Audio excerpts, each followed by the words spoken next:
एक कदम ईश्वर की ओर। निर्वाण प्रकरण पूर्वार्ध 68वां सर्ग। लक्षणों से 4 तरह का मौन और उसमें भी सुषुप्ति संबंधी मौन तुर्यातीत पद में प्रतिष्ठित है, यह वर्णन। महाराज वशिष्ठ जी ने कहा, हे श्री रामभद्र, आप सुषुप्त मौनवान होकर चित्त की विलासिता छोड़कर तथा कल्पना रूपी मल से निर्मुक्त होकर उस परम पद में अवस्थित हो जाइए। श्री रामचंद्र जी ने कहा, हे ब्रह्मन, वाणी का मौन, इंद्रिय मौन और काष्ठ मौन तो मैं जानता हूँ, लेकिन हे मोनेश, सुषुप्त मौन किसे कहते हैं यह मुझे मालूम नहीं है, कृपा कर कहिए। महाराज वशिष्ठ जी ने कहा, हे श्री रामचंद्र जी, मुनिवरों ने 2 तरह के मुनि बताए हैं, एक काष्ठ तपस्वी और दूसरा जीवन मुक्त। आत्म तत्व के पर्यालोचन से शून्य शुष्क अर्थात आत्मानुभव रस से शून्य कृच्छ चांद्रायण आदि क्रिया में बद्ध निश्चय और हठात संपूर्ण इंद्रियों को जीत रखने वाला मुनि काष्ठ तापस कहा गया है। और यथार्थ में यह संसार क्या है यह अच्छी तरह जानकर जो आत्मज्ञानी आत्मा में अवस्थित होता हुआ व्यवहार में अन्य तपस्वियों के समान रहने पर भी नित्य निरतिशयानंदास्वाद से भीतर तृप्त रहता है, वह जीवन मुक्त कहा गया है। प्रकृत्यर्थ का व्युत्पादन कर अब प्रत्ययार्थ का व्युत्पादन करते हैं। इन दोनों शांतात्मा श्रेष्ठ मुनियों का जो चित्त निश्चय स्वरूपात्मक भाव है वह मौन शब्द से कहा गया है। रामभद्र, मौनविद लोगों ने 4 प्रकार का बतलाया है, वाणी का मौन, इंद्रिय मौन, काष्ठ मौन और सुषुप्त मौन। उनमें प्रत्येक का लक्षण बतलाते हैं। वाणी का निरोध वाणी का मौन, हठात इंद्रियों का निग्रह इंद्रिय मौन और चेष्टाओं का त्याग काष्ठ संज्ञक मौन कहलाता है।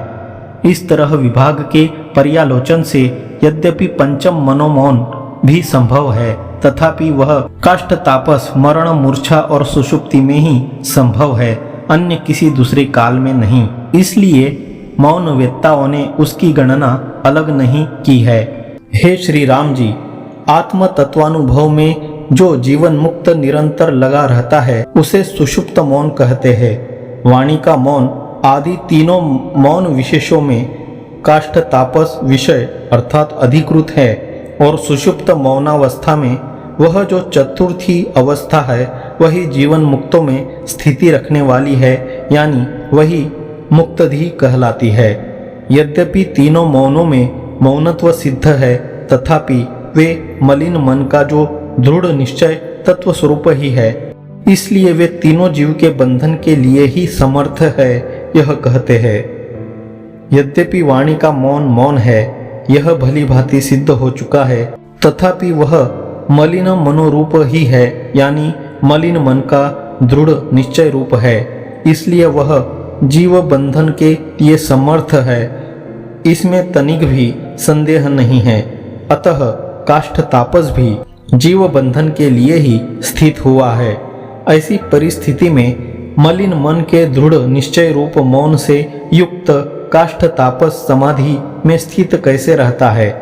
भद्र, काष्ठ मौनी तो समाधि में बलपूर्वक मनोनिग्रह करके अपने हृदय के अंदर अहम भाव के अनुसंधान का स्पर्श न करता हुआ और बाहर भी रूप एवं नाम प्रपंच का स्पर्श न करता हुआ तथा अज्ञान से आवृत्त हुए आत्मा का अवलोकन न करके सुषुप्तिवत अविनाशी आत्मदृष्टि का अभाव न होने से भस्म से ढकी हुई अग्नि की नाई साक्षी मात्र ज्योति से अवलोकन करता हुआ अवस्थित रहता है। रामभद्र, यह जो 3 प्रकार का मौन कहा गया है वह व्युत्थान काल में प्रस्फुरित हो रहे चित्त का चलन ही है। उस काल में वे ही पूर्वोक्त तीनों मौनी स्थित रहते हैं तथा उसके जानने वाले तो चित्त का बाध हो जाने से वहां पर स्थित निरोध और व्युत्थान आदि की लीला से नहीं ठहर पाते, अथवा पूर्णात्म स्थिति की लीला से पूर्वोक्त तीनों मौन बंधन स्वरूप ही है, इसलिए इनका त्याग कर देना चाहिए। इस बुद्धि से वे भले ही क्रुद्ध हो या वे पूर्वोक्त मौन चिदानंद के विलास ही है।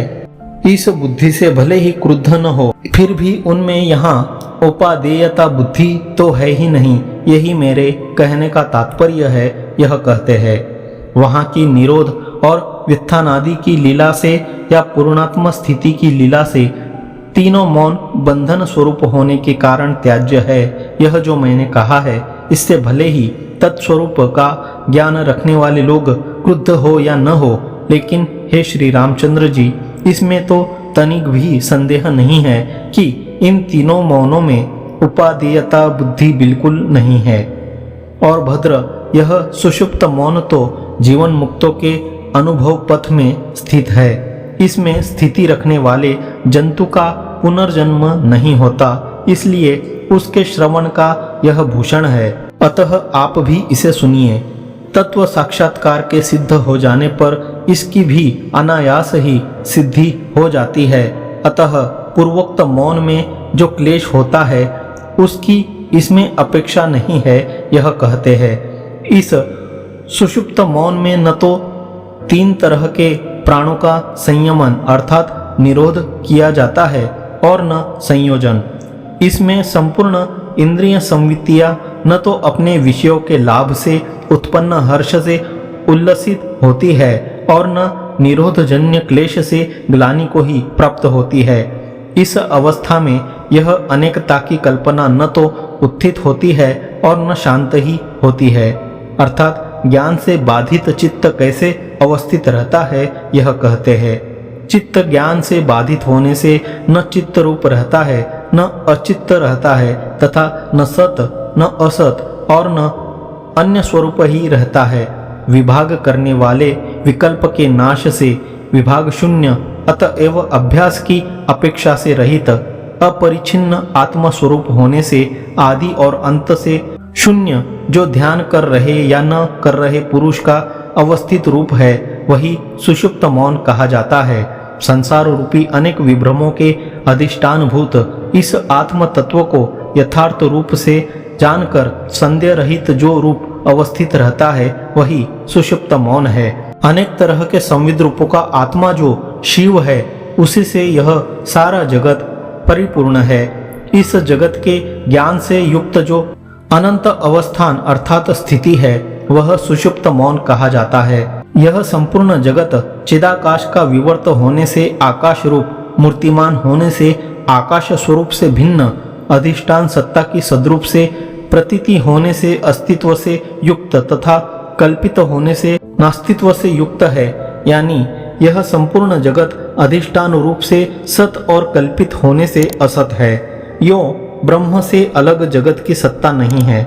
यह निश्चय करके जो एकाकार निर्विकार चित्त अवस्थित रहता है, वह सुषुप्त के तुल्य मौन कहा गया है। सर्वशून्य, आलंबन रहित, शांति स्वरूप, विज्ञान मात्र तथा जीवन मुक्त दशा में जो न सद्रूप और न असद्रूप अवस्थान अर्थात स्थिति है, वह उत्तम मौन कहा गया है। विवर्त रूप अज्ञान से उत्पन्न भाव अभाव स्वरूप दशा तथा देश विशेषों से जो संवति का अविवर्त है, उसे परम मौन कहते हैं। बाधित होने के कारण अत्यंत असत तथा ब्रह्माकार वृत्ति से शून्य चित्त से जो संविद वृत्ति का भीतर अनावर्तन अर्थात अपरिवर्तन है, उसे अक्षय मौन कहते हैं। जिस दशा में न मैं हूँ, न अन्य है, न मन है और न मन का विकल्प है, इस तरह के तत्व ज्ञान से बाधित चित्त का जो संवित से अविच्छिन्न अर्थात निरंतर लगातार अप्रतिभास है, उसे अति मौनिता यानी उत्तम मौनिता कहते हैं। और इस जगत में अनामय शब्दार्थ मात्र यानी सर्वात्मक तथा सत्ता सामान्य स्वरूप मैं ही हूँ, इस तरह की ज्ञान स्थिति को सुषुप्त मौन कहते हैं। चूंकि यह आत्मसंवित अमा यानी सर्वबाधक स्वाकार चरम वृत्ति का भी ग्रास कर लेती है, इसलिए इसमें अपनी दूसरे की या भेद की कल्पना ही कहा। अतः सब कुछ व्याप्त अनंत सुषुप्त मौन ही है। भद्र, प्रबोध युक्त इस सुषुप्त मौन को ही अनंत होने से निर्मल तुर्य पद का तुर्यातीत पद समझ लीजिए।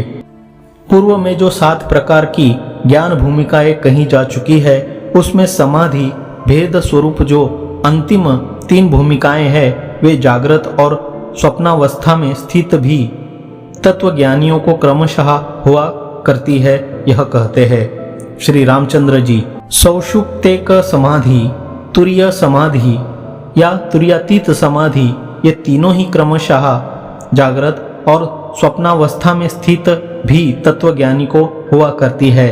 ब्रह्मभूत से हे साधो, श्री रामभद्र जागृत अवस्था में चारों ओर भली भांति व्यवहार कर रहा अथवा सब व्यवहारों को छोड़ करके समाधि में स्थित हो रहा देह युक्त भी जीवन मुक्त संपूर्ण निर्मल शांति वृत्ति से युक्त तुरीयावस्था में ही स्थित एवं विदेह स्वरूप ही है। हे श्री राम जी, यह स्थिति उसी की है जो स्थूल और आकारों के बाद से निर्मल आकाश स्वरूप होकर स्थित हो गया है, अथवा हे श्री राम जी, यह स्थिति आपकी ही है क्योंकि आप निर्मल आकाश स्वरूप से स्थित हो चुके हैं। हे श्री रामचंद्र जी, ओम इत्यादि मांडुक्योपनिषद में कही गई रीति से विराट आदि पाद मात्राओं के प्रविलापन द्वारा सांसारिक वासनाओं का उच्छेद कर आप एक तुरीय पद रूप हो जाइए। इस संसार में न आप, न मैं और न कोई दूसरी वस्तु ही सत्य है। इस संसार में सब कुछ विद्यमान है। यह जो प्रसिद्धि हो चुकी है, इसे नाड़ी के भीतर अनुभूयमान स्वप्न की नाई मिथ्या समझकर जीवन मुक्त होते हुए आप चिदाकाश कोश की कला में स्थित हो जाइए। 68वां सर्ग समाप्त।